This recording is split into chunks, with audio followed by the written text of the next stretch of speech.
data di Assalamualaikum warahmatullahi wabarakatuh. Selamat malam. Perkenalkan kami dari kelompok 1 akan mempresentasikan mengenai proposal penelitian kami dengan judul Analisis Sentimen Ulasan Pelanggan pada Produk Amazon menggunakan Hadoop.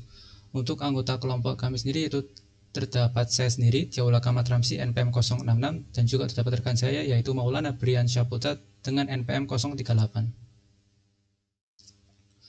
Untuk presentasi pada kesempatan kali ini terbagi menjadi 3 bagian, yaitu pertama terdapat pendahuluan, lalu studi literatur, dan metodologi.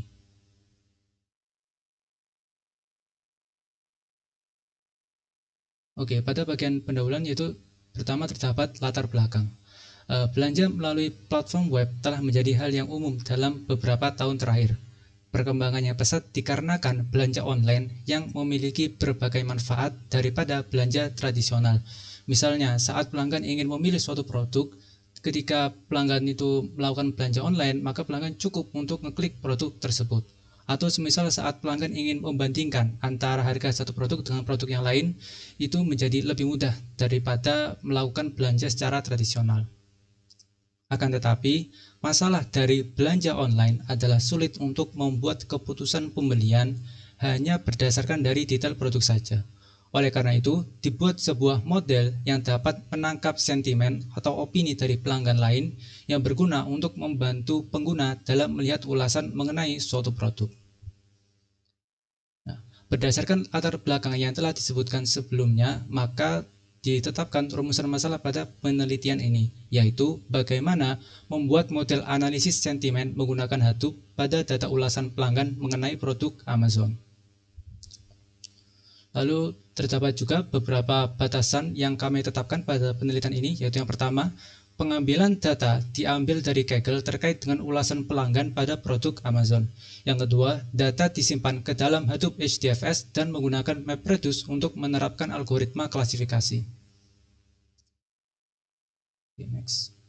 Berdasarkan latar belakang dan rumusan masalah yang telah ditetapkan sebelumnya, maka tujuan penelitian ini yaitu membuat model analisis sentimen yang akan mengklasifikasikan data berdasarkan sentimen yang tersembunyi di dalam ulasan pengguna produk Amazon. Lalu untuk manfaat penelitian ini yaitu yang pertama, memudahkan pengguna dalam membuat keputusan yang tepat dalam memilih produk. Yang kedua, memudahkan pengguna dalam melihat laporan ulasan pengguna lain. Lalu selanjutnya masuk ke dalam bagian studi literatur. Terdapat 4 item di sini. Yang pertama yaitu pemrosesan big data. Penemuan sebuah pola atau pemahaman terhadap suatu hal dengan lebih jelas dan detail dari kumpulan data merupakan tujuan utama dari pemrosesan data. Proses ini meliputi ekstraksi hubungan dan penarikan analisis dari kumpulan data dengan menerapkan metode khusus pada data yang tersimpan. Lalu analisis big data. Istilah Big Data Analytics atau BDA merujuk pada penerapan teknik analisis lanjutan pada berbagai kumpulan big data, pencarian data atau pola tertentu, pengambilan data, serta pengelolaan data merupakan beberapa contoh dari tugas analisis. Dengan demikian, seluruh proses dan alat yang dibutuhkan untuk ekstraksi pengetahuan dari data itu tercakup dalam proses penerapan teknik analisis lanjutan. Lalu yang ketiga terdapat Hadoop Framework. Hadoop sendiri merupakan perangkat lunak berbasis Java yang dapat diakses secara terbuka. Awalnya diimplementasikan oleh Doug Cutting dan Mike Cavarella pada tahun 2005. Setelah perkembangannya, Hadoop menjadi merek dagang terdaftar dari Apache Software Foundation. Keuntungan Hadoop adalah menyediakan platform terdistribusi yang kuat untuk memproses dan mengelola big data. Lalu yang keempat terdapat analisis sentimen. Analisis sentimen adalah salah satu tugas penting dalam NLP atau Natural Language Processing. Analisis sentimen ini dapat dilakukan pada 3 tingkat. Yang pertama yaitu document level, yang kedua sentence level, dan yang ketiga aspect level. Pada dokumen level, seluruh dokumen diperlakukan sebagai satu elemen dan analisis sentimen dilakukan untuk memeriksa apakah dokumen tersebut menyampaikan pandangan positif atau negatif. Pada sentence level, ringkasan opini dilakukan pada tingkat kalimat. Misal, suatu kalimat dari pelanggan akan diklasifikasikan menjadi kalimat subjektif atau objektif. Yang ketiga yaitu aspek level sentiment analysis, di mana orang-orang menggunakan situs e-commerce untuk membeli produk secara online. Lalu mereka memberikan ulasan atau opini mengenai aspek atau fitur dari produk tersebut. Selanjutnya yang menjadi acuan dalam penelitian kami yaitu penelitian terdahulu yang telah dilakukan oleh peneliti sebelumnya. Yang pertama ada aspek base classification of product review using Adobe Framework, yang dimana ini merupakan klasifikasi berbasis dengan aspek pada usaha produk, jadi memungkinkan lebih spesifik terhadap fitur yang dimiliki oleh produk. Kemudian juga ada Amazon Product Sentiment Analysis using machine learning technique. Ini lebih menerapkan di machine learning untuk mendeteksi sentimen positif dan negatif pada usaha produk. Sehingga Amazon ini memahami tentang preferensi pelanggan dan juga tren pasar yang berkembang.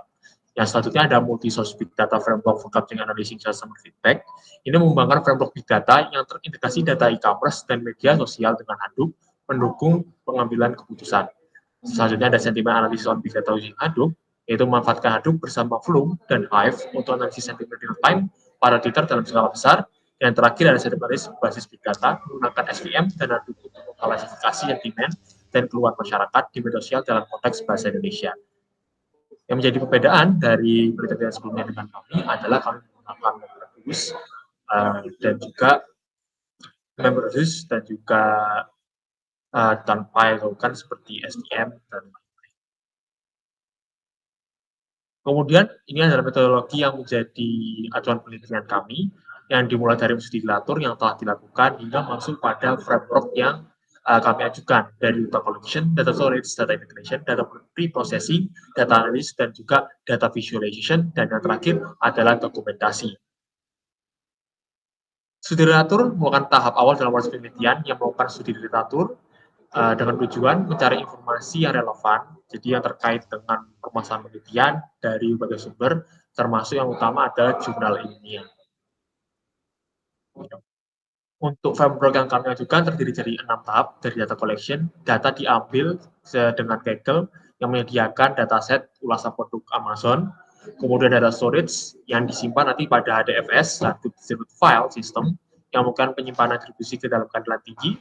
Kemudian data integration, data ini dari urusan Kaggle ini kemudian dengan tambahan seperti rating, lebih produk, analisis sentimen, kemudian data pre-processing, jadi data akan dibersihkan, data yang karakter tidak relevan dihapus dan terjadi normalisasi agar siap data bersih untuk dilanjutkan untuk analisis berikutnya. Kemudian data analisis, dan analisis yang digunakan adalah MemberReduce, diterapkan untuk klasifikasikan ulasan positif, negatif, ataupun netral. Kemudian data visualization, hasil analisis akan ditampilkan dalam bentuk grafik agar mudah dipahami. Dan yang terakhir merupakan tahap dokumentasi. Pada tahap ini, semua proses penelitian dan hasil temuan akan didokumentasikan, dituliskan dalam bentuk laporan maupun paper, untuk memastikan semua langkah dan hasil itu tercatat dengan baik. Dan juga pada tahap terakhirnya ada penarikan kesimpulan, sehingga akan bisa menjadi acuan ataupun menjadi evaluasi untuk penelitian-penelitian selanjutnya. Ini merupakan daftar pusaka yang disusun, yang digunakan pada penelitian ini. Baik, tadi merupakan hasil proposal dari kelompok kami. Mohon maaf jika ada kesalahan dari perkataan maupun penyampaian. Sekian dan terima kasih. Wassalamualaikum warahmatullahi wabarakatuh.